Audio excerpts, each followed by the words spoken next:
New aircraft debuts can come with a lot of fanfare and excitement, or they can kind of pass quietly with little interest from pilots. Well, we highlight the top 3 debuts that really resonated with you, our viewers, this year. AOPA keeps flying safe, accessible, and fun by protecting your freedom to fly.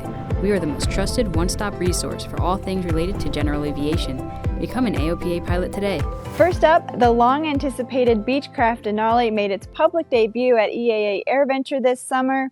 We got a personal walk-around with Textron's Martin Tuck. So of course this aircraft is new, a brand new clean sheet design, and one of the leading differentiators of course is the brand new GE aviation engine. It's called the Catalyst engine, 1300 shaft horsepower, and it's proving to be a good stable platform on which to build the aircraft. So Macaulay is a propeller manufacturer and of course is owned by Textron Aviation, and they've been developing the 5-blade composite propeller for this aircraft. And it's again performing very well. This aircraft has a top cruise speed of 285 knots and very good field performance. We have very large Fowler flaps that cover 80% of the wingspan, and so the aircraft has a good short field performance, less than 3,000 feet at max gross takeoff weight, and of course landing is around 2,000 feet as well. So the aircraft has air stair door. We have fixed steps, nice sturdy handrail onto which you can board the aircraft there. Just inside the aircraft, if you want to take a look, is a full-size refreshment unit, drinks, ice, good storage capability as well. So as standard, the aircraft is equipped with this large cargo door. We have a lavatory in the back there. This aircraft comes with a standard removable lav that's unbelted. You can have a belted lavatory as an option. And then we also have an externally serviced lav as well. This aircraft is configured in a 6-place interior. We have a club floor arrangement in the front with 2 aft seats in the rear. We've actually removed one of the seats here to show how large that space can be. We also have very sturdy landing gear. This is a trailing link design, so very forgiving. Every landing is a good landing in a Denali. So the Beechcraft Denali has the Garmin G3000 system for an avionics suite. We have the 2 primary flight displays either side. We have a multifunction display here in the middle, which has a full ICAS engine and instrumentation system. We have the 2 GTC or touchscreen controllers through which you control your radios and systems. This aircraft will be certified for single pilot operation, and so a lot of the switching and controls are located on the left side for good pilot orientation. Autopilot is standard. We also have auto throttle as standard as well. And then of course we have the emergency auto land feature, which has just been recently announced on this aircraft. So we're on track to certify the aircraft in 2025. Price in $2024 is $6.95 million. You can bet once the Denali is certified in 2025, we'll be among the first clamoring to fly it. Another popular debut at AirVenture was the Tecnam P Mentor. Now, it's at the complete opposite end of the spectrum from the Denali. It's a 2-seat trainer, but it has a lot of interesting features. And one of those is that it's equipped so that you can actually train in it from your primary through commercial certificates.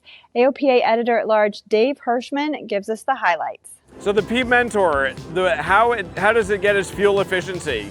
Starts out with a constant speed MT prop, 2 blades, a 4-cylinder Rotax 912 IS engine. It's the fuel injected computerized Rotax engine. It's relatively, you can see the size. It's not a huge airplane. Room for 2 people side by side, and a really modern IFR Garmin digital panel with an autopilot. One of the things you'll notice in the cockpit is a landing gear lever. To put landing gear up and down, the plane is obviously a fixed gear airplane. So why the landing gear lever in a fixed gear airplane? It's meant to train pilots from the very beginning of their flight experience. If they're going to become professionals, they've got to learn about gear that goes up and down. And this one has not only the lever that makes it go up and down, but a gear warning system. So if the gear handle is in the wrong position during an approach to landing, it'll let the pilot know about it. I had a chance to fly the P Mentor recently in Italy with Tecnam's chief experimental test pilot, Lorenzo Di Stefano. European is very nice to fly. Once you trim it, flies very nicely and doesn't require a lot of pilot action to correct. In addition, of course, you have also the autopilot. The major change compared to the previous 2002 version is the bigger flap, so the slow speed regime is even more expanded, so we can go even slower on this airplane. We have a slightly bigger, larger wing, so it's a lower load, and the ailerons have been moved out, so the arm is longer. The ailerons are smaller in order to allow for a bigger flap, but the rolling ability is the same because they've been moved out, so the arm and the total moment is the same. We decelerate 1 knot per second in order to have a standard stall speed, which is by certification direct procedures. Of course, this is the standard stall. You don't have a definite pitch break, and the airplane doesn't have any roll tendency, as you see. Okay, we'll recover. So now we're entering long final. Okay, we're aiming for 65, and during flare we will slow down.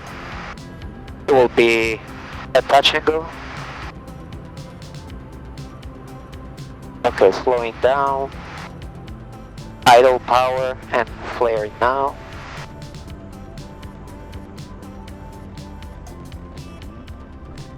Okay, takeoff flaps. I tend not to put the nose down because it's a bumpy air surface.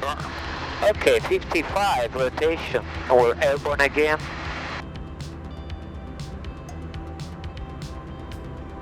Flaps up, and fuel pump we can keep it on because we're always flying at a low altitude now in the pattern, so there's actually no reason for turning it off.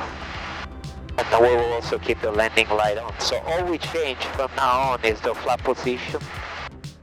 Pretty neat. Now, you know, there's got to be something said for doing your private instrument and commercial all in the same cost-efficient airplane. And I tell you, talk about knowing the airplane like the back of your hand. You would know that one by the time you got through those certificates and ratings. Well, the Junkers A50 Jr. is a new special light sport aircraft from Germany. It made its debut in April at the Sun and Fun Aerospace Expo in Lakeland, Florida. Come along for a flight with AOPA video editor and sport pilot Michelle Walker. Junkers began building its line of aircraft in the 20s, including transport, military, and general aviation variants. The A50 Jr. debuted in 1929 but faded from the scene in following years. Junkers resurrected the A50, and it's been certified in Germany with several European orders so far, and it recently earned its US certification.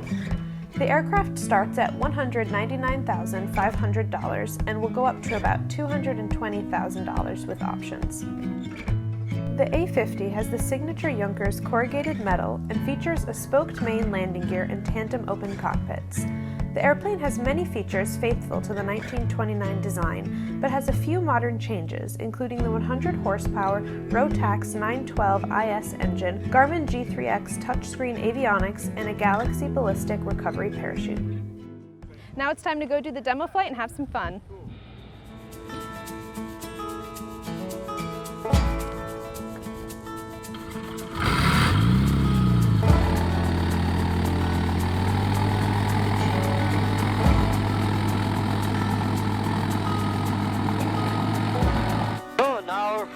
Giving us the takeoff clearance.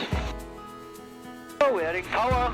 Paradise City, red aircraft. So we're keeping it down. 30, pushing. Take control with the rudder only. And at about 45, drifting off. It climbs great. Oh, well. It's light. It has got 100 horsepower. Do you have to use a lot of right rudder input on takeoff? Yes, yeah. It's very light. You can take it if you like.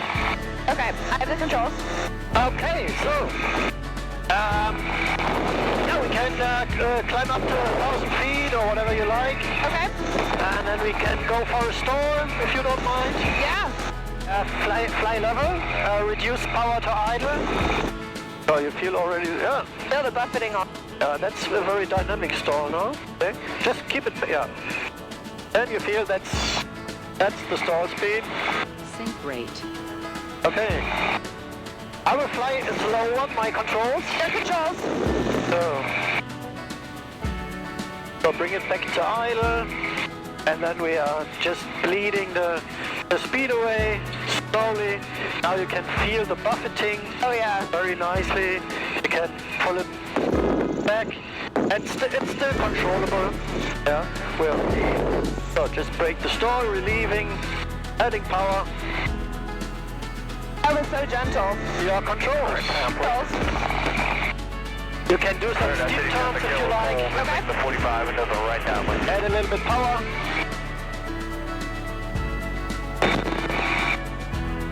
Yeah, the rudder to the other side. Yeah. Keep the ball centered. That looks good. So maneuverable. You like it? This is a lot of fun. What is the usual just like cruise configuration? What RPM is? I'm cruising usually at 5,000, but if you want to go a little bit faster, it would be 5.3. In the eco mode, I'm setting the power a little bit more than 80. I see that. So it certainly doesn't go very fast, but... No, it's not really fast, no. Not at all. So what would you say are some key characteristics about flying it? I think the handling is really nice, and all the controls are fitting very nicely together. It's a pretty easy to fly aircraft. The visibility is great out of it, and it's a fun aircraft. Absolutely, yeah.